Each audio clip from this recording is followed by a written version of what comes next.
ప్రజల నిరసన కొట్టొచ్చినట్టు. సో ఏదో కొత్త మరి డైవర్షన్ పాలిటిక్స్ లో భాగంగా హైడ్రా తీసుకొచ్చేసి అందరి చేత తూ తూ అనిపించే పరిస్థితి. అదేవిధంగా మరి మూసీ నది ప్రక్షాళన అని చెప్పేసి ఆ రకంగా ప్రజల చేత చీదరించుకున్న పరిస్థితి. దాదాపు ఏది ముట్టుకున్నా కూడా ఆయనకు పాజిటివ్ వచ్చిన సందర్భం లేదు. మహిళలకు అనేక రకాలుగా హామీలు ఇచ్చి మహిళలకు అన్యాయం చేయడం జరిగింది. మహిళలకు ప్రతి గృహిణికి 25,100 రూపాయలు ఇస్తారన్నారు. సంవత్సరం అంటే దాదాపు ఒక్కొక్క మహిళకు 30,000 రూపాయలు అప్పు ఉన్నట్టు. అదేవిధంగా మహిళలే అక్కడికే కాకుండా మరి పెళ్లి చేస్తే కళ్యాణ లక్ష్మితో పాటు తులం బంగారం అని చెప్పడం జరిగింది. భర్త చనిపోయిన వితంతుకు 2,000 కాదు 4,000 పెన్షన్ ఇస్తా అని చెప్పిండు. అదేవిధంగా వృద్ధ మహిళలకు కూడా అట్లాగే ఇస్తా అని చెప్పిండు. న్యూట్రిషన్ కిట్ తీసేశాడు. కేసీఆర్ కిట్ లేనే లేదు. ఇట్లా చెప్పుకుంటూ పోతే మహిళలకు సంబంధించిన ఏ ఒక్క కార్యక్రమాన్ని కూడా చేయకుండా ఒక మరి ఉచిత బస్సు అని చెప్పేసి ఊదరగొట్టడం జరుగుతుంది. ఆ మహిళలు అంటేనే మామూలుగా ముస్తాబైపోతుంటారు.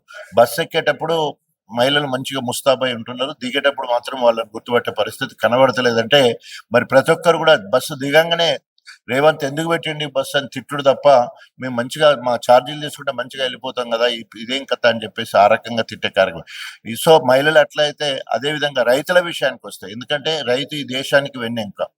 రైతు ఏడ్చిన ఎద్దేడ్చిన వ్యవసాయం, రైతు వేసిన రాజ్యం బాగుపడదని చెప్తుంటారు. ఆ రకంగా రైతును రాజును చేయడానికి కేసీఆర్ గారు అనేక రైతు సంక్షేమ కార్యక్రమాలు తీసుకొచ్చి ఐక్యరాజ్య సమితి సైతం మెచ్చుకునే విధంగా కార్యక్రమాలు చేయడం జరిగింది. ఓన్లీ రైతు భరోసా పేరు మీద కేసీఆర్ గారు దాదాపు 73,000 కోట్ల రూపాయలు రైతు ఖాతాలో వేయడం జరిగింది. దాదాపు 65 లక్షల మంది రైతులకు మరి ప్రతి ఏటా రైతు బంధు ఇవ్వడంతో పాటు రైతు రుణమాఫీ చేయడం జరిగింది. దానికంటే ముఖ్యంగా 24 గంటల ఉచిత నాణ్యమైన కరెంట్ ఇవ్వడం జరిగింది. ఈ మూడింటితోటి, అదేవిధంగా రైతు బీమా, రైతు చనిపోతే దినం వెళ్ళక ముందే మరి 5 లక్షల రూపాయలు ఇచ్చే కార్యక్రమం, ఇవేవి కూడా ఇప్పుడు లేవు. అన్నిటికంటే మరి పెద్దపీట వేసిన ఇరిగేషన్ ను పూర్తిగా మరి రేవంత్ ప్రభుత్వము అశ్రద్ధ చేయడం వల్ల ఈ రోజు మరి ఎక్కడ కూడా రిజర్వాయర్ లో వర్షపాతాలు నీళ్ళు వచ్చినాయి కానీ ఎత్తిపోతల ద్వారా నీళ్లు రాని పరిస్థితి మా గణపూర్ నియోజకవర్గం. అంటే సో అది కేసీఆర్ గారు చేసిన ప్రణాళికలో భాగంగా మిషన్ కాకతీయ ద్వారా అన్ని చెరువులు మరమ్మతులు చేసి మరి ఎప్పుడైతే వానలు పడతాయో వానల ద్వారా చెరువులు నిండేటట్టు ఒక్క చుక్క నీళ్ళు పోకుండా, అదే విధంగా లిఫ్ట్ ఇరిగేషన్ ద్వారా అనేక రకాల కార్యక్రమాలు చేసి ఓన్లీ గత ప్రభుత్వాన్ని విమర్శించడమే లక్ష్యంగా పెట్టుకొని కేసీఆర్ చేసిన పాలనను మర్చిపోయే విధంగా రేవంత్ చేస్తున్నాడు తప్ప, ఆయన చేసిన ప్రణాళికలో భాగంగానే 1,53,00,000 టన్నుల వరిధాన్యం పండింది. ఇది భారతదేశంకు హర్యానాను పంజాబ్ మించిన స్థాయిలో ఇవాళ వ్యవసాయ రంగాన్ని ముందుకు పోవడానికి కారణం కేసీఆర్ గారు తీసుకున్న ప్రణాళిక. సార్, ఇప్పుడు స్టేషన్ గన్పూర్ లో కడియం శ్రీహరి గారు మొన్నటి వరకు మీ పార్టీ సింబల్ మీద గెలిచారు. ఇప్పుడు కేసీఆర్ అంత అవినీతి పరుడే లేడు, బీఆర్ఎస్ చేసినటువంటి అవినీతి దేశంలోనే ఎవరు చేయలేరు అని చెప్పేసి, సో మీరు త్యాగం కూడా ఆయన కోసం, అంటే టికెట్ కూడా త్యాగం చేయడం అనేది కూడా జరిగింది. అట్లాంటి వ్యక్తి ఈ రోజు ఈ విధంగా మాట్లాడడం ఎంతవరకు కరెక్ట్ అంటారు? సో నమ్మక ద్రోహానికి బ్రాండ్ అంబాసిడర్ కడియం శ్రీహరి గారు. ఎందుకంటే ఎంత నమ్మించి మోసం చేసిందంటే, ముందేమో నా టికెట్ అప్పుడు నేను నా బిడ్డ కాంగ్రెస్ పోతాం, డాక్టర్ రాజయ్యకి ఇప్పటికే 2014-18లో టికెట్ ఇచ్చింది, 23లో కనుక టికెట్ ఇచ్చేది ఉంటే ఇస్తారు మీరు, ఎందుకంటే నియోజకవర్గంలో బీఆర్ఎస్ పార్టీ నెంబర్ 1గా ఉంది కాబట్టి తప్పకుండా గెలిచే అవకాశం ఇస్తారు, మీరు ఇచ్చేది నేను నా బిడ్డ కాంగ్రెస్ పోతానని ముందు బ్లాక్మెయిల్ చేశాడు. కేసీఆర్ గారు నన్ను పిలిచి ఇది సంగతి ఇట్లా జరుగుతూ ఉన్నది అని చెప్పి నాకు రైతు సమితి రాష్ట్ర అధ్యక్ష పదవి, ఒకవేళ ప్రభుత్వం వచ్చినాక ఎమ్మెల్సీ ఇచ్చి మంత్రి పదవి, లేదంటే ఎంపీ ఇస్తారని కూడా చెప్పడం జరిగింది. అది ఇచ్చి నాకు పళ్ళ రాజశేఖర రెడ్డి గారు అయిన జనగాం నియోజకవర్గం నుండి అక్కడ ఇన్ఛార్జ్ చేసి నన్ను గెలిపించాలి, నీ నియోజకవర్గం గెలవాలని చెప్పేసి నాకు 2 బాధ్యతలపై చెప్తే, అవిభక్త వరంగల్ జిల్లాలో 2 నియోజకవర్గాలు మాత్రమే గెలిచినాయి. అంటే ప్రజలలో ఉంటే ఎంత మంచి ఆదరణ ఉంటుందానికి నిదర్శనం ఆ 2 నియోజకవర్గాలే మరి బీఆర్ఎస్ పార్టీ నుండి గెలవడం జరిగింది. తర్వాత మళ్ళీ ఎంపీ టికెట్కి వచ్చే అధికారం పోయింది, సరే ఎమ్మెల్సీ రాలేదు. ఎంపీ ఇస్తారనే క్రమంలో మళ్ళీ నా బిడ్డకు ఎంపీ ఇస్తేనే నేను బీఆర్ఎస్ పార్టీలో ఉండను, లేకపోతే లేదంటే ఎంపీ టికెట్ ఇచ్చి పార్టీ ఫండ్ ఇచ్చి కడుపు నిండా భోజనం పెట్టి అన్ని బీఫామ్ ఇచ్చిన తర్వాత, అంతకంటే తిన్నింటి వాసాలు లెక్క పెట్టినట్టు 24 గంటలు దాటక ముందే 100 కోట్లకు రేవంత్ రెడ్డికి అమ్ముడు పోయి తండ్రి బిడ్డ ఇద్దరు కూడా కాంగ్రెస్ పార్టీలో పోయారు. ఎందుకోసం అంటే పార్టీ గెలవాలి, తర్వాత ఎందుకంటే బీఆర్ఎస్ పార్టీ నామరూపం లేకుండా పోవాలంటే ఇలా పేపర్లు వచ్చింది, సోషల్ మీడియాలో కూడా వచ్చింది. ఒక పక్క కేకే గారు తన బిడ్డను తీసుకొని కడియం శ్రేణి బిడ్డను తీసుకొని ఇద్దరు మాట్లాడుకొని పోయిన సందర్భం మన జీవితంలో అది ఆ రోజులలో చర్చనీయాంశమైంది. ఎందుకోసం అంటే దాదాపు ఆయన బిడ్డ ఎంపీ వరంగల్ నుండి గెలవాలంటే దాదాపు 100 కోట్లు ఖర్చు పెడితేనే మరి అక్కడ గెలవడం జరిగింది. అవన్నీ మరి ఎక్కడి ఆయనకు పైసలు. సో ఈ రకంగా అనేక రకాలుగా నమ్మించి మోసం చేయడం అనేది అవకాశవాద రాజకీయాలు చేయడంలో కడియం శ్రేణి దిట్ట. ఎందుకంటే ఆనాడు ఎన్టీ రామారావు ప్రోత్సాహంతో రాజకీయాలకు వచ్చి ఎన్టీ రామారావు ఎన్నుకోవడం వచ్చి చంద్రబాబు నాయుడు వెంబడి, చంద్రబాబు నాయుడు ఎన్నుకోవడం వచ్చి కేసీఆర్ దగ్గరికి, కేసీఆర్ గారికి ఎన్నుకోవడం వచ్చి రేవంత్ రెడ్డి దగ్గరికి. ఒకవేళ కనుక రేపు బీజేపీ ఏదైనా అవకాశం ఇస్తాం మహిళా కోట కింద అని బిడ్డ కనుక కేంద్ర మంత్రి పదవి ఇచ్చాయంటే ఆయన బీజేపీ పోతానికి కూడా ఆశ్చర్యపడిన అవసరం లేదు. అందుకే ఈ రోజు గణపురం నియోజకవర్గంలో ఒక పక్క కాంగ్రెస్ అంటే మండిపడుతున్న ప్రజలు, రెండో పక్క కడియం శ్రేణి అంటే మండిపడే పరిస్థితి ఉన్నది. ఒకవేళ కనుక రాజ్యాంగం మీద కానీ, నైతిక విలువల మీద కానీ, ప్రజాస్వామ్యం మీద కానీ గౌరవం ఉండేది ఉంటే ఆయన వెంటనే ఆయన గెలిచిన ఎమ్మెల్యే పదవికి రాజీనామా చేయాలి, ఆ పార్టీకి రాజీనామా చేయాలి, కాంగ్రెస్ నుండి గెలవాలని గన్పూర్లో బాగా డిమాండ్ ఉంది.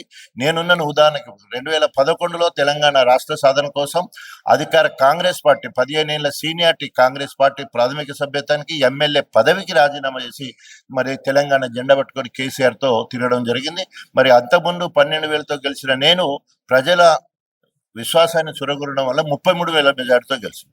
అదేవిధంగా నీ నిర్ణయం కనుక ప్రజాహిత నిర్ణయం అయిందంటే, ప్రజలు కోరుకునే నిర్ణయం అయితే, మార్పు నిజమైతే, గన్పూర్ అభివృద్ధి నిజమైందంటే నీకు చిత్తశుద్ధి ఉండే అంటే ఎమ్మెల్యే పదవికి రాజీనామా చేయి, కాంగ్రెస్ పార్టీ నుంచి నువ్వు పోటీ చేయి. ఇవాళ బీఆర్ఎస్ శ్రేణులు ఆవురు అంటున్నారు, ఎలక్షన్లు రావాలని నోడగొట్టాలని. ఇవాళ కడపలో నియోజకవర్గ ప్రజలందరూ కూడా ఎదురు చూస్తారు. ఉప ఎన్నికలు వచ్చినాయి అనుకో సార్, డెఫినెట్ గా మీరు భారీ మెజార్టీతో గెలవడం ఖాయం అని చెప్పేసి అనుకోవచ్చా? అంటే తప్పకుండా, ఎందుకంటే అన్ని మొత్తం తెలంగాణ మొత్తంలో కాంగ్రెస్ వ్యతిరేక పవనాలు వీస్తున్నాయి. ఎందుకంటే ఒక్క ప్రజాహిత కార్యక్రమం చేయలేదు, ఇచ్చిన హామీలు నెరవేర్చలేదు. ఒక ఇంటికి పోయినాం అనుకో, ఇంటికి పోయి ఇళ్ళకు అమ్మా నువ్వు కాంగ్రెస్ కోటేయమంటే ఇక దాల్తీ అయ్యా నాకు 25,000 ఇచ్చినా ఇక నీకు కోటేస్తాను అంటది. ఓ ముస్లాం ఉంటే 4,000 ఇచ్చినా అని అంటది. అట్లాగే అలా ఒక్కరు కాదు కదా, ఒక్క పెన్షనే కాదు కదా, తులం బంగారం అనే బిడ్డ ఉంటుంది ఆ ఇంట్లో, ఓ వృద్ధులు ఉంటారు ఆ ఇంట్లో, వ్యవసాయదారుడు తప్పకుంటాడు ఆ ఇంట్లో. భరోసా 2 లక్షలు ఇస్తారని వాళ్ళను 2,70,000 ఉంటే 70,000 కట్టించుకున్నారు, ఇచ్చుడు లేదు. ఇప్పుడు కూడా చెప్తా ఉన్నారు. సో దాదాపు 42 లక్షల మంది రైతులు ఉంటే ఇప్పటి వరకు 20 లక్షల మంది రైతులకు మాత్రమే డబ్బులు ఇవ్వడం జరిగింది. మిగతా రైతులకు ఇయ్యని పరిస్థితి వాళ్ళ నోటనే వాళ్ళే చెప్తా ఉన్నారు. కాబట్టి అన్ని రంగాలలో అన్ని వర్గాల ప్రజలకు దూరమైన కాంగ్రెస్ పార్టీని తూగొడతా ఉన్నారు. ఎక్కడైతే బై ఎలక్షన్లు వస్తాయో, ఎస్పెషల్లీ ఇప్పటి వరకు హైకోర్టులో ఉన్న ముగ్గురికి, ఎస్పెషల్లీ గన్పూర్ కావచ్చు, భద్రాచలం కావచ్చు, ఇక్కడి నుంచి వెళ్ళి ఖైరతాబాద్ కావచ్చు, ముగ్గురు, ఈ 3 నియోజకవర్గాలు తప్పకుండా ఎలక్షన్లు వస్తాయి. కారణం ఏంటంటే 6 నెలలలోపు ఏమంటారు సారీ, ఇక్కడ స్పీకర్ గారు 3 నెలల్లో నిర్ణయం తీసుకోకపోతే సుప్రీంకోర్టు పోతే మరి సుప్రీంకోర్టు ఇంటర్వ్యూన్ అయ్యి అదే 7వ తారీఖు ఇది అయిపోయింది. ఇక్కడ వాళ్ళ చేతి ఇప్పుడు బాల్ స్పీకర్ చేతిలో ఉన్నది. సో నిర్ణయం తీసుకోకపోతే సుప్రీంకోర్టు ఇంటర్వ్యూన్ అయ్యి తప్పకుండా డిస్క్వాలిఫై చేసే అవకాశం కూడా ఉంది. అక్కడ మన హిమాచల్ ప్రదేశ్ లో కావచ్చు, అదే విధంగా ఢిల్లీలో కావచ్చు, తర్వాత మణిపూర్లో కావచ్చు, తర్వాత మధ్యప్రదేశ్లో కావచ్చు, ఇప్పటికే నిర్ణయాలు జరిగినాయి. అలాంటి తీర్పులు కూడా వచ్చినాయి. దాన్ని బేరీ చేసుకుంటే తప్పకుండా వీళ్ళకైతే గుట్టాని భయం అయితే ఉన్నది. కుడిదల పడ్డ ఎలుక లెక్క కొట్టుకుంటున్నారు. అటు ప్రజలలో తిరగలేక, వీటి పార్టీ గొప్పగా ఉందని పార్టీ గురించి చెప్పలేక, ఆయన తీసుకున్న నిర్ణయం గురించి చెప్పలేక ఈరోజు కుడిదల పడ్డ ఎలుక లెక్క కొట్టుకుంటారు.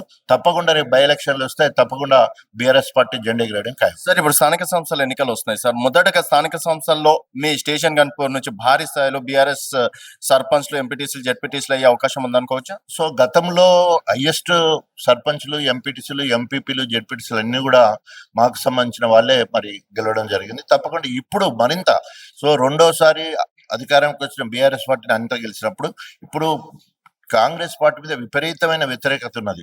రేపు ఏ సర్పంచ్ అభ్యర్థి కానీ, ఏ ఎంపీటీ అభ్యర్థి కానీ ఒక ఇంటికి పోయి అడిగేది ఉంటే మళ్ళీ సేమ్ ఇదే, కాంగ్రెస్ పార్టీ ఏం చేసిందని అడుగుతారు ఓటేయమని.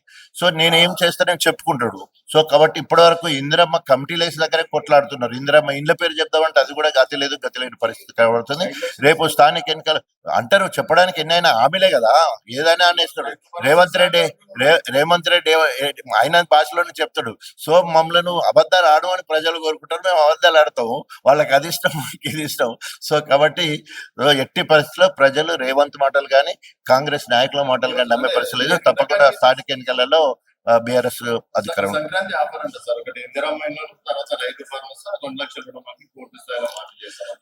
చేతిలో గిల్లి గవ్వలేదు. 2 సంవత్సరాల కింద కాంగ్రెస్ ఏమంటారు సర్పంచులు కూడా కొన్ని దిక్కులో పనిచేస్తే వాళ్ళకి ఇప్పటివరకు బిల్లులు లేవు. తర్వాత కాంగ్రెస్ సంబంధించిన రైతులకు వాళ్ళకి భరోసా లేదు, వాళ్ళ రుణమాఫీ కాలేదు.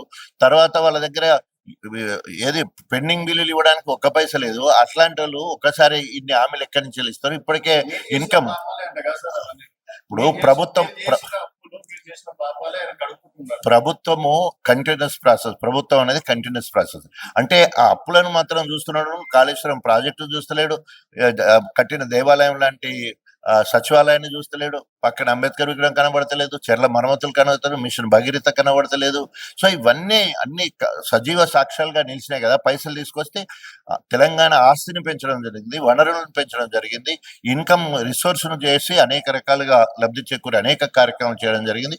ఇప్పుడు ఈ సంవత్సరం ఎక్స్పెక్ట్ చేసిన ఇప్పటి వరకు 46% మాత్రమే ఇన్కమ్ వచ్చింది. మార్చి వరకు మళ్ళీ ఇంకా 100 ఏమంటారు కొన్ని ఏమంటారు 1,00,000 కోట్ల ఇన్కమ్ రావాల్సిన అవసరం ఉంది. మరి అది సంపాదనకే అవకాశం లేనప్పుడు నువ్వు ఏ రకంగా మళ్ళీ ఇప్పటికే 1,28 కోట్ల రూపాయలు అప్పు తీసుకొచ్చినట్టు చెప్తా ఉన్నారు.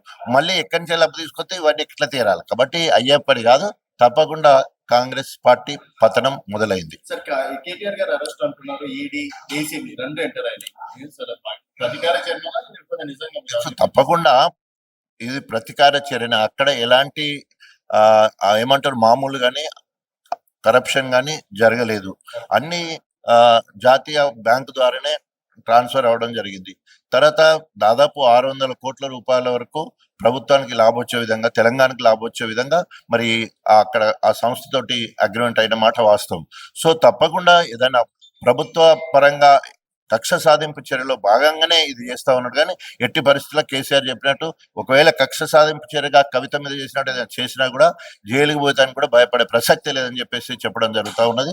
తప్పకుండా కేసీఆర్ గారు ఏ నిర్ణయం తీసుకున్నా కేసీఆర్ నాయకత్వంలో ప్రజా వ్యతిరేక విధానాలు అవలంబిస్తే కక్షపూరిత కార్యక్రమాలు చేపడుతున్న రేవంత్ రెడ్డి మీద పోరాటం చేయడానికి మేము సిద్ధంగా ఉన్నాం.